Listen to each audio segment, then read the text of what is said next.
ñu am tey gan bu rëy. waaw ñu bàyyi ko mu toog. tey am nañ gan Famara Ibrahima Cissé président association des clients sociétaires des institutions financières di ACSIF nekk ingénieur en finance di addu ci li nga xam ne moo di coowal banque yi fii ci réew bu Sénégal parce que aussi xam naa ne Sénégalais yu bëri nit nañ ko ci prise de position bi nga xamante ne ni am na ko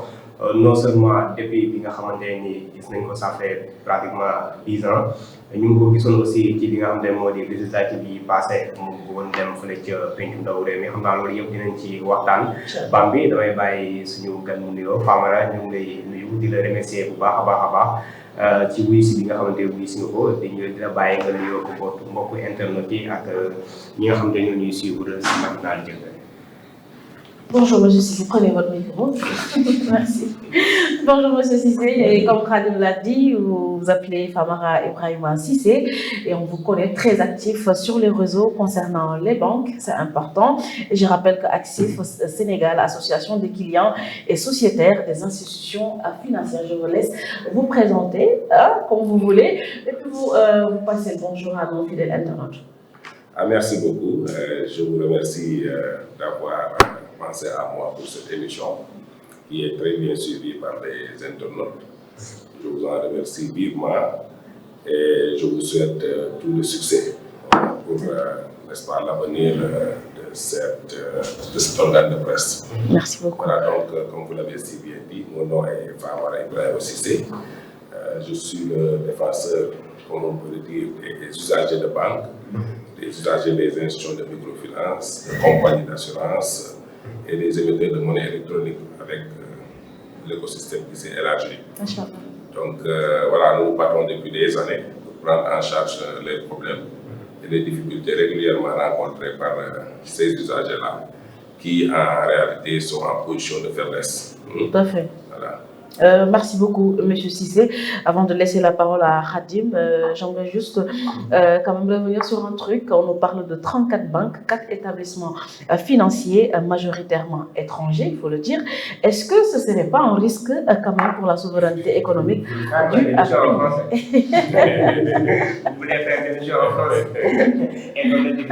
Alors, ci gàttal rek dañuy wax ne fii ci Sénégal lu toll ci fanweeri banque ak ñeent wala lu di rok établissement financier toll ci ñeent jàppoo rek ne monsieur Cissé lii mën na nekk menace ñeel nag wàllu économie bi nga xam ne nag moo ñeel suñu. mais menace bu rëy la parce que banque moom mooy yor économie réew. moom mooy këru économie donc banque bu paralysé amul dara luy dox ci dëkk bi dara bu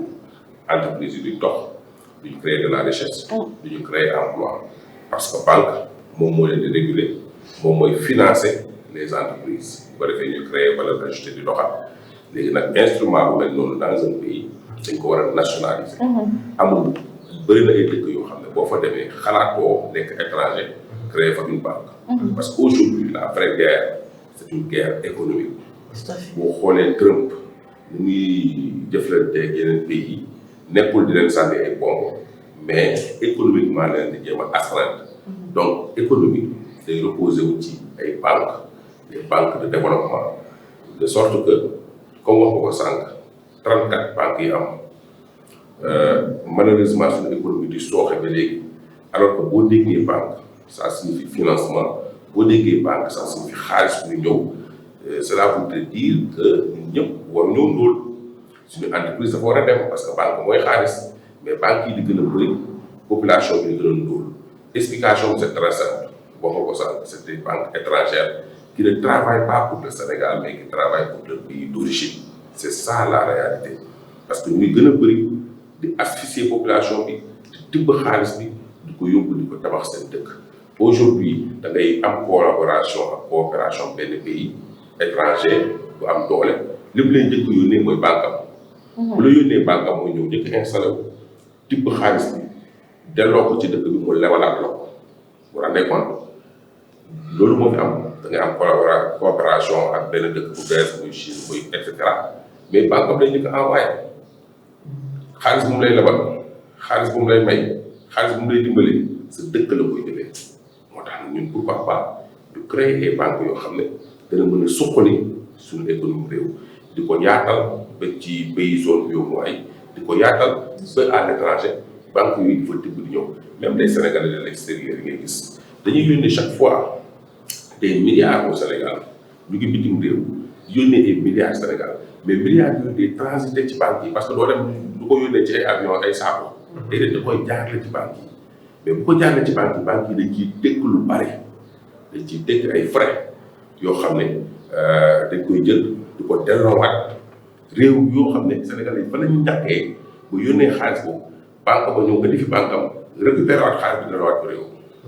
Je ne sais pas si vous avez compris le principe. En réalité, c'est ça. Sénégalais yi nekk à l'extérieur di fa xostu di sonn lépp lu ñu liggéey bu ñu ko sànnee Sénégal pour seen njaboot jot ci banque yi taxaw tëkkat ci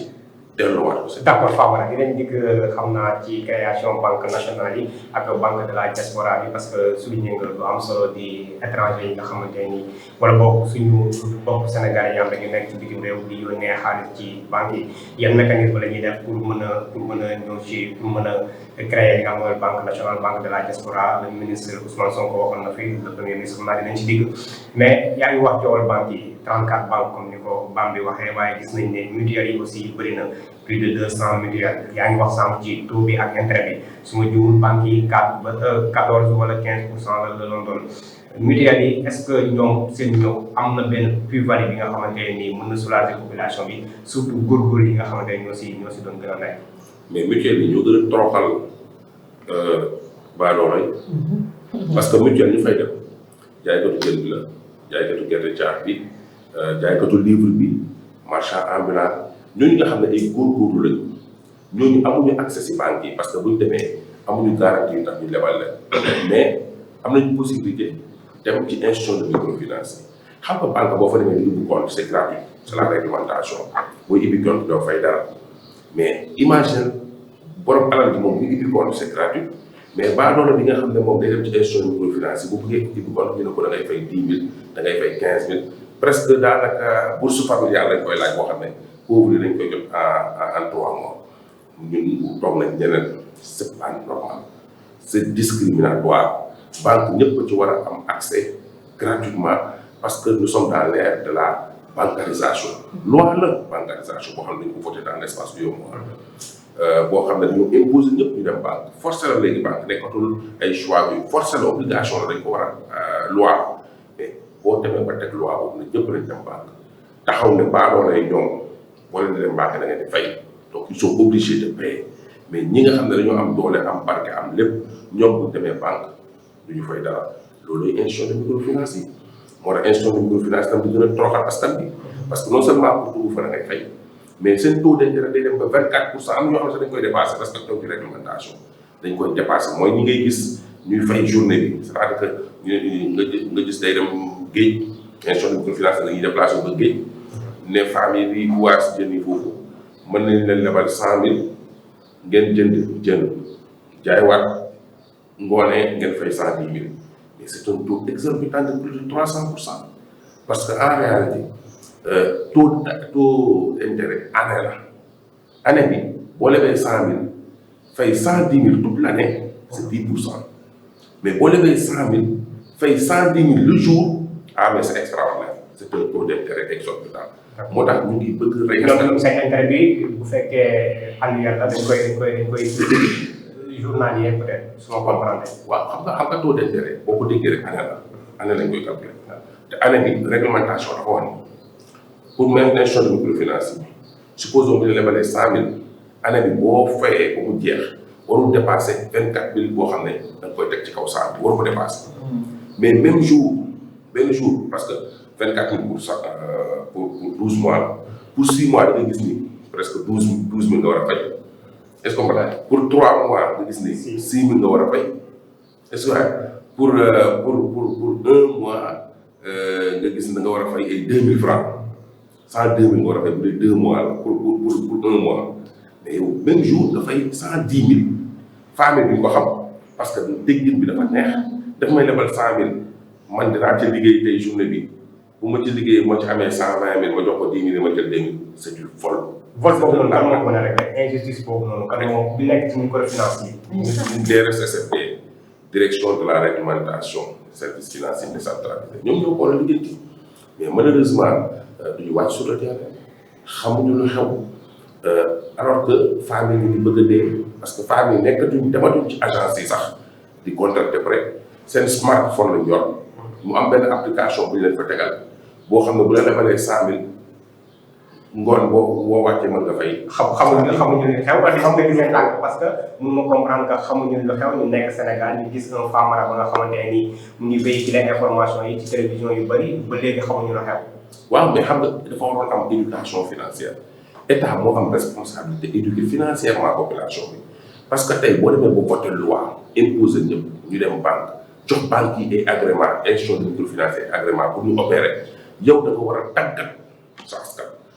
sa askan mooy éduquer leen financièrement di leen ko xamal lan mooy taux d'intérêt ndax dañ koy négocier lan mooy agio lan mooy frais fu muy jóge fan ngeen teg seen tànk tàggat leen loolu dafa waroon am benn budget boo xam ne état dafa waroon dégager pour tàggat population parce que ñun suñu culture xamuñu loolu suñu culture xamuñu banque xamuñu institution de microfinance suñu lebalante boo xoolee suñu mag ñi bu ñuy lebalante xamuñu luy intérêt xamuñu luy frais de dossier xamuñu luy agio waaye bu nga xëy na génnee loi bi ñëw teg ko seen kaw ba pare amul mesure d'accompagnement da nga lor sa population. très bien monsieur Famara Ibrahima Cissé ñu ngi lay dalal si suñu plateau maa ngi lay jaajëfal bu baax a baax ñu ngi gis temps yi li jëm côté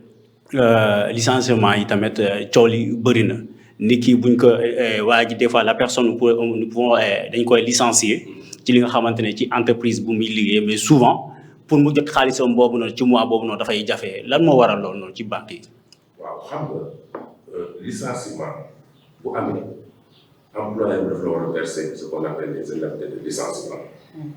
mais bu la ko verser ce qui se passe mooy day aviser banque bi ne ko kii kat da doon liggéey ci man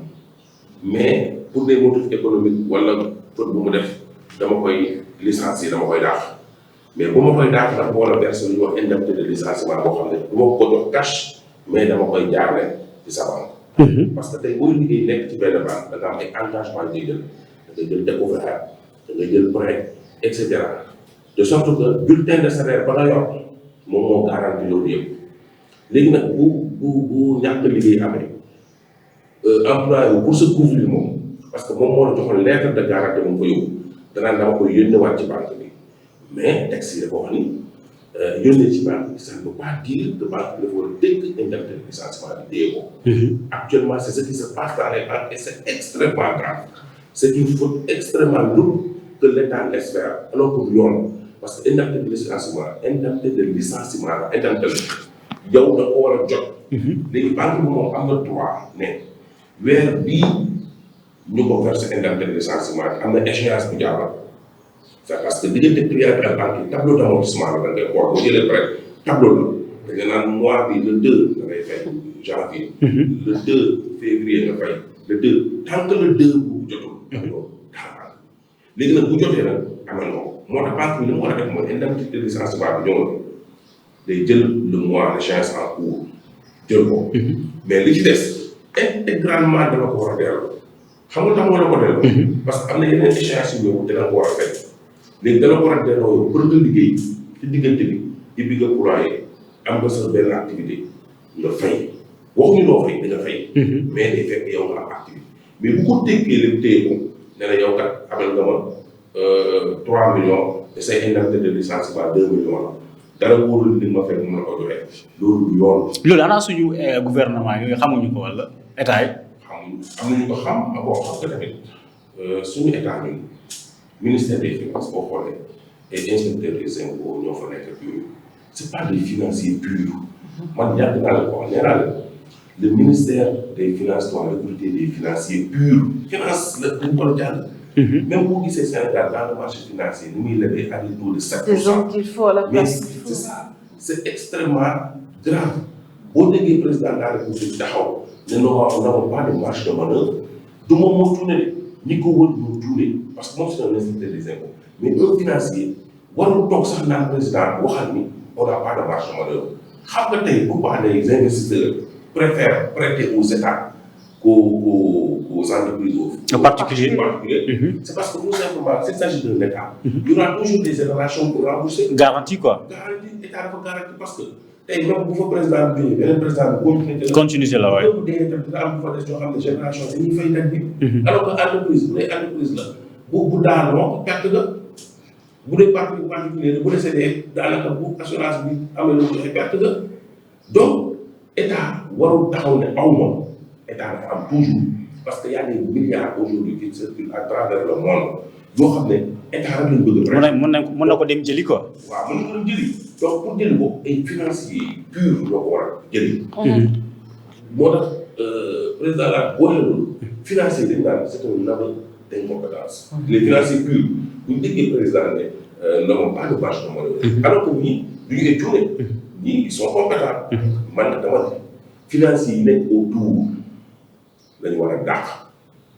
wala ñu jël ay financiers yu baax teg leen fa. très bien c'est important. léegi gis nañu benn phénomène tamit mooy ñi nga xamante ne souvent dañuy denc xaalis ci banque yi après dañuy décédé bu ñu décédé tamit pour ñu jot seen xaalis bi dafay daal di metti ci ñoom loolu tamit souvent lan moo koy waral pour yow. phénomène bu doy waar moo nekk nii xam nga boo nekkee ci banque ñaari mbir moom sa xaalis moo fa nekk soit sa salaire moo fay jaar soit yow la nga épargner ci banque bi la nga fay def en cas de décès assurance lay koy fay parce que banque boo ñëwee di def da lay souscrire benn assurance. emprunteur boo xam ne yow en cas de décès l'assureur se substitue au débiteur assureur mooy taxaw mais lépp loo xam ne waa ji ameloon na ko man maa ko fay parce que loolu moo tax koy fay. comprendre léegi nag bu décès amee dafa am lu ñu wax certificat d'hérédité boo xam ne famille bi da ko war a wut d'ailleurs maa ngi profité wax. parce que démb premier ministre gouvernement bi nee nañ dañuy état civil bi dañ koy digitaliser dañ koy. voilà c'est une excellente chose mais li ñu gën a soxla ci état civil mooy qualité bi mooy rapidité bi pour nga am papier bi. parce que génn àddina pour mu dajale certificat d'hérédité tribunal. ça pose problème quoi. ça peut prendre 2 ans. ah bon. oui ça prend c'est long. 2 ans c'est long procédure bu gudd la. le temps que famille bi nekk fi di sonn di souffrir parfois tas ñu dénkaane xale bi benn mooy problème. da ngay bëgg sax si je ne coupe pas bëgg sax miiras say waajur lenteur administrative ci wàllu papier c'est toujours un problème. mais tey demal armère yi 80% dafa tëdd ñu suul tëdd bu ñu tàllee ñu. parce que soit seen xaalis bi ngi banque boo xam ne papier bi pour mu jot ko papier bi ñu laaj dafa bari. kon banque dafa mel ni moom day succès citoyen bi quoi que mu jàppale ko pour mu mën a développer quoi. xam nga tey bu waa ji génnee àddina bàyyi ko benn 100 millions wax ne banque bi plus 100 millions yi des si banque bi famille bi di ko bañ a jël moo ko arrangé elle fera tout pour que famille bi bañ a jël xaalis bi parce que bu ñu ko defoon Massamba Mademba 100 millions pendant un an mën na ci banque mën na ci liggéey beneen 100 millions waaw loolu nga bëgg mu facilité joxe banque intérêt lay xool loolu nag ak autorités yi ñoo ci war a jóg pour que papier yi rapidement famille bi mën ko jot. mais état civil tam nañ bàyyi di jaay numéro yi parce que on a eu des cas comme ça ñoo xam ne ñu nekk nii. dañuy jaay numéro yi. ah mais c'est connu mais ça. étranger yi fi nekk peut-être ñu am këyit. ça c'est connu. mais bu ñu ñëwee ci état civil yi jënd foofu sa numéro. sa numéro extra la ñu jënd. bu ko defee yow doo fa nekk di benn. Sénégalais quoi maanaam. pour nga gasu moo fay nekk fa bu ko defee décès bu amee ñaanal ko yàlla ñu yëg bu décès amee pour ñu wut les papiers bu demee foofu pour extrait de naissance yi ñu ne leen numéro bi keneen moo fi nekk c'est fini sa famille perte lañ. on a des cas comme ça très grave. yow bàyyi seen famille bu baax ko mais mënuñu ko jot parce que ci biir accident lañ décédé seen papier yi réer di mën a am ay cas la ñu dem pour wutal leen extrait mënuñu fexe bu kenn extrait yi pour certificat d'hérédité. ah si numéro ba. je pense que gis nga li ngay wax ni c'est tellement gravissime que parce que même man mii j'ai des gens yoo xam ne très proches yoo xam ne sont en train de traverser des moments comme ça nga xam xel na alal ji tëdd banque bi ñun ñoo ko moom mais mënuñu ci jot pour des erreurs de notre famille lenteur administrative oui des choses possibles à faire mais que dañ ciy dëgg sax tànk limite. parce que même portable yi ngeen yor compte ba fa nekk xaalis ba fa nekk ñu ne ko moom. bis bu génn àddina amee. tant que certificat d'hérédité taxawu xaalis boobu seen famille du ko jot muy 400 000 muy 500 000. même ci téléphone yi. mais ci téléphone yi. On a une association, oui, l'association des malades des cancers. On a eu un compte boo xam ne ci benn institution financière de la place là ñu jël fa doon fa denc xaalis boobu dañ ko doon soxla ci boo amee une urgence nga daal di daw dal ci sëq dem dimbali malade bi taxawu ko li indi problème bi nag mooy ñi nga xam ne ñoo àndoon ubbi compte bi dafa am ñaar ci ñoom ñoo xam ne dañu génn àddina xaalis boobu ça reste bloqué. Maintenant ce que j'aimerais savoir moi, qu'est-ce qui protège aussi, oui, s'ils sont protégés bien sûr, qu'est-ce qui protège ces usagers de banque là une fois que litige am, monsieur Cissé, si vraiment ça existe, si ils sont protégés. Non seulement il n'y a pas de protection, mais il y a un semblant de protection. Ce qui est grave. C'est grave. Dañ lay war dañ lay protéger am ay lois yoo xam ne dañ ko fay teg mais kenn du ko appliquer am ay commission yoo xam ne dañ ne dafa war a am kenn du mës a monter commission bi parce que les banques sont super protégées. Et puissant. Super puissant.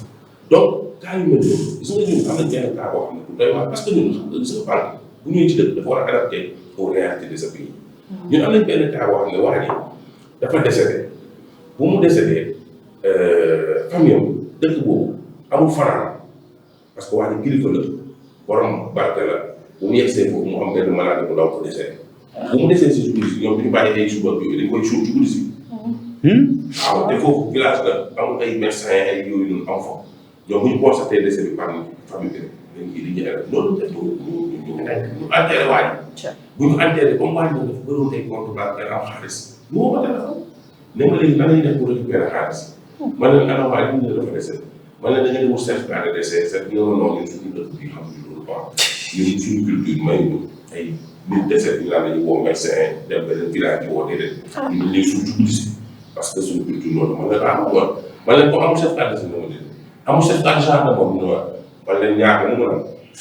soit ñi ko suul ñëpp dañuy dem kaso ba toog xaar en attendant ñu def autopsie parce que enterré nit te amul certificat de décès procureur yi demande ñu déterré bu ko yëgee di demande ñu génne ko def autopsie. souvent village yi noonu la. waaw village loolu la suñu culture la